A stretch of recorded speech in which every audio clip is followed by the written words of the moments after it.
يلا بينا نعمل اللوك اللي طلبتوه مني لما نزلت الصور بتاعته. اول حاجه استخدمتها القلم ده من شي جلام. القلم ده دايما بقول لكم ان حلو جدا واحلى لاين في شي جلام. يعني شي جلام عامله كتير قلامه حواجب، بس ده احلى لاين. الدرجه المره دي استخدمت الدرجه اللي هي داخله على جراي، فاهمين؟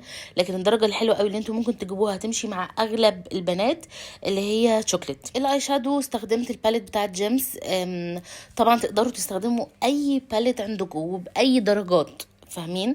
يعني مش لازم نفس الدرجات نفس الباليت، لا يعني تقدروا تفننوا وتحطوا لمستكم. المهم ان انا دمجت اول حاجه اللون الانتقالي. دمجته كويس جدا، وطبعا رفعته. ليه بقى؟ لان انا جفني يا جماعه فيه مساحه، لكن انت لو جفنك ما فيهوش مساحه ما تاخديش راحتك قوي لدرجه انك تلزقي الدمج في الحواجب، فاهمين الفكره؟ طبعا دي كلها تركات على فكره بتفرق خالص في الميك اب.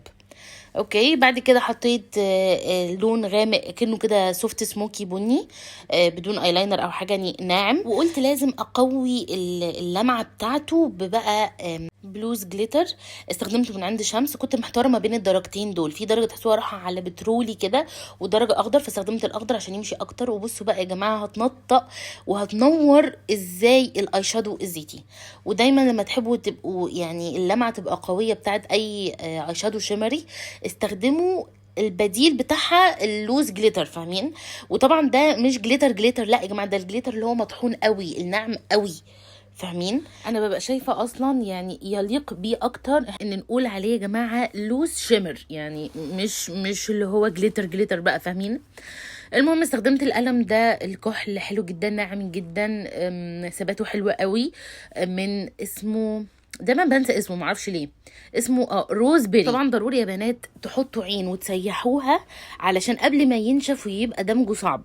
ما تحطوش الاتنين وبعد كده تدمجوا، لا انا حطيت عين واحده ودمجتها وبعد كده حطيت التانية. بعد كده فكرت قلت احط ايلاينر عادي ولا لا احط ايلاينر مدموج بالاي شادو وكده. ملت اكتر الايلاينر المدموج لان حسيت اللوك كله ناعم كده وسوفت قوي. يعني هو يبان ان هو تقيل، ولكن كل حاجه فيه ناعمه. لان على فكره مش معنى بس ان هو ناعم ان هو يبقى خفيف، لا خفيف بيتقال عليه خفيف وسيمبل وكده، لكن ناعم ان هو تبقى كل حاجه فيه ناعمه، مفيش خط واضح، مفيش يعني حاجه كده صريحه، فاهمين الفكره؟ المهم دمجته بالاي شادو الاسود الايلاينر. وهنا طبعا انا يعني وشي العبوس ده عشان خاطر ضفري كله دخل في الفاونديشن.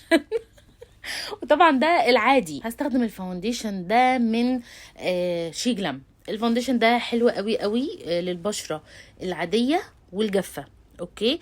والمختلطه مايله للجافه، لكن المختلطه مايله للدهنيه او دهنيه قوي لا.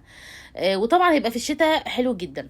الكفر بتاعه حلو. يعني دلوقتي هحط نص وشي ونص تاني هسيبه عشان تشوفوا الكفر. لا حلو بصراحه وبيعمل تغطيه الدرجه اللي حلوه مستخدماها اللي هي انا هسبلها لكم عشان ما تتلخبطوش WHEAT، وعشان انا ما انطقهاش غلط فاربسكم في حاجه ما اعرفش بقى دي ويت وايت، الله اعلم، ما علينا. المهم الدرجه يا جماعه حلوه ومظبوطه، ولكن دايما راعوا ان في اضاءه. يعني انتوا ممكن تجيبوا درجه الافتح على طول منها تجيبوها، لان الاضاءه برضو مفتحه شويه. لا هو في الحقيقه كده يعني اللي انا شايفاه في الفيديو لا اغمق درجه، مش اغمق كتير، اغمق درجه، فاهمين؟ دايما تعملوا حساب الاضاءه. المهم استخدمت الكونسيلر من روبي روز. تمام، الكونسيلر حلو جدا والتغطيه متوسطه يعني ينفع بشكل يومي. واستخدمت برضو الكونسيلر ده من شي جلام، برضو حلو ينفع بشكل يومي وتغطيه متوسطه بس مرضيه، فاهمين؟ مش الفول كفرج بس، لا بيعمل تغطيه حلوه. واستخدمت القلم ده ناحيه كونسيلر وناحيه كونتور من روبي روز. ودايما بقول لكم منتجات روبي روز منتجات بصراحه رائعه. تنفع قوي للميك اب ارتست المبتدئين، تنفع برضو لاي بنات بتحب الميك اب، وطبعا اسعارها والكواليتي حلوه قوي قوي قوي. بعد كده دمجت الكونسيلر بالفرشه. تمام، دمجت الاول كل الفواتح. بعد كده بقى هدمج الكونتور براحتي، فاهمين؟ يعني هدمجهم مع بعض. خدوا وقتكم في الدمج، لان اهم حاجه يا جماعه وجمال الميك اب كله بيتوقف ان ما يبقاش فيه حتت مش مدموجه حلو في الوش، الكونتور مبقع، البلاشر مبقع، كله ده عيوب بتبقى واضحه يعني بتبوظ منظر الميك اب كله. حتى لو في مثلا عيون حلوه والوش كده او العكس بيبقى في حاجه غلط، فاهمين؟ وطبعا اللي بيساعد على ده جدا ان احنا بعد ده كله ندمج كده الحاجات في السريع بالسبونج، مش لدرجه ان انا اتشرب الحاجات، ها، عشان في ناس احيانا مثلا في الكورس معايا او كده، لا الاقيهم خلاص بيدمجوا الحاجه لدرجه ان هم شفطوا كل الحاجه بالسبونج، ما فيش اصلا بيه برودكت على الوش.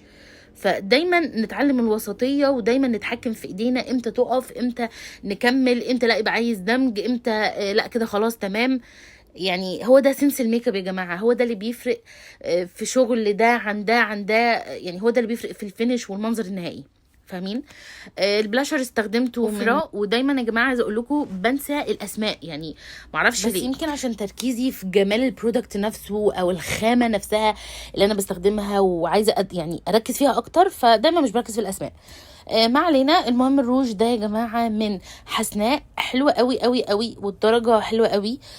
كنت اصلا هحط في اللوك روج بقى بنيات ونود وكده، ولكن قلت بقى خلاص كفايه بقى، كفايه الدرجات دي، يعني شبعت منها، بحبها وكل العرايس بتطلبها، فخلاص قلت اغير وادوس على نفسي، وبصراحه كان لايق وحلو مع اللوك. بعد كده يا جماعه حطيت لها لايت برضو من اوفرا، وبصوا نعومه وجمال منظر الوش، الدمج ليه عامل اساسي في المنظر ده.